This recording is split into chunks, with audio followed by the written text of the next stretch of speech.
കോഴിക്കോട് കൊയിലാണ്ടിയിൽ ഉത്സവത്തിനിടെ ആനയിടഞ്ഞ് 3 പേർ മരിച്ചതിൽ ചട്ടലംഘനം നടന്നെന്ന് അന്വേഷണ റിപ്പോർട്ട്. നാട്ടാന പരിപാലന നിയമം ലംഘിച്ചു, നടപടിക്ക് ശുപാർശ ചെയ്തെന്ന് സോഷ്യൽ ഫോറസ്ട്രി കൺസർവേറ്റർ ആർ കീർത്തി വനമന്ത്രിക്ക് റിപ്പോർട്ട് നൽകിയ ശേഷം പറഞ്ഞു. സംഭവത്തിൽ ഇടപെട്ട ഹൈക്കോടതി ഗുരുവായൂർ ദേവസ്വം ഉദ്യോഗസ്ഥനോട് ഹാജരാകാൻ നിർദ്ദേശിച്ചു.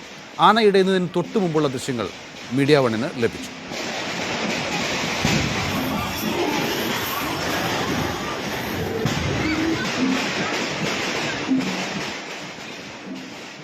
നമ്മളിപ്പോൾ 2 റൂൾ വയലേഷൻ പറഞ്ഞിട്ടുണ്ട് സാറിന്. ബഹുമാനപ്പെട്ട മന്ത്രിക്ക് നമ്മൾ റിപ്പോർട്ട് കൊടുത്തിട്ടുണ്ട്. സാറ് തന്നെ അത് നിങ്ങളോട് പറയും ആ വയലേഷൻസ്. അപ്പം എന്തായാലും വയലേഷൻ നമ്മൾ നടന്നിട്ടുണ്ട് എന്ന് തന്നെ സ്ഥിരീകരിച്ച് റിപ്പോർട്ട് കൊടുത്തിട്ടുണ്ട് കേട്ടോ. ലംഘനം ഉണ്ടായിട്ടുണ്ട്. സാറ് അത് മിനിസ്റ്റർ ബഹുമാനപ്പെട്ട മന്ത്രി നിങ്ങളോട് പറയും. സാറ് പറയും ലംഘനം നടന്നിട്ടുണ്ട്.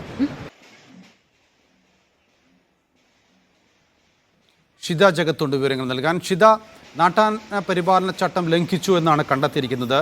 എന്തൊക്കെ ചട്ടലംഘനങ്ങളാണ് കണ്ടെത്തിയിരിക്കുന്നത്? അവിടെ പടക്കം പൊട്ടിച്ചതാണോ, ആനകൾ തമ്മിലുള്ള അകലമാണോ, അങ്ങനെ എന്തൊക്കെ കാര്യങ്ങളാണ് വിശദമായി റിപ്പോർട്ടിലുള്ളത്?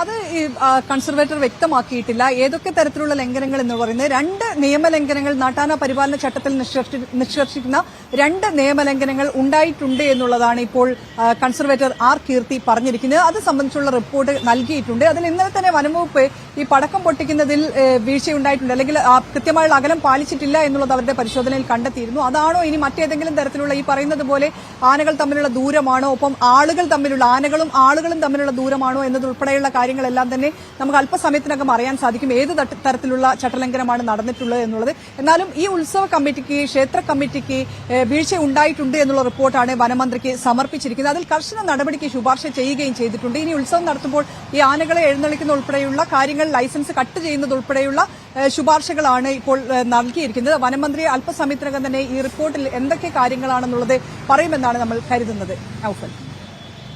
ഷിത ജഗത്താണ് വിവരങ്ങൾ നൽകിയത്. കൊയിലാണ്ടിയിൽ ആന എഴുന്നള്ളിപ്പിൽ ചട്ടലംഘനം ഉണ്ടായിരിക്കുന്നു. അതിന്റെ റിപ്പോർട്ട് വനമന്ത്രിക്ക് നൽകിയിട്ടുണ്ട്. വിശദാംശങ്ങളാണ് ഇപ്പോൾ അറിയിച്ചത്.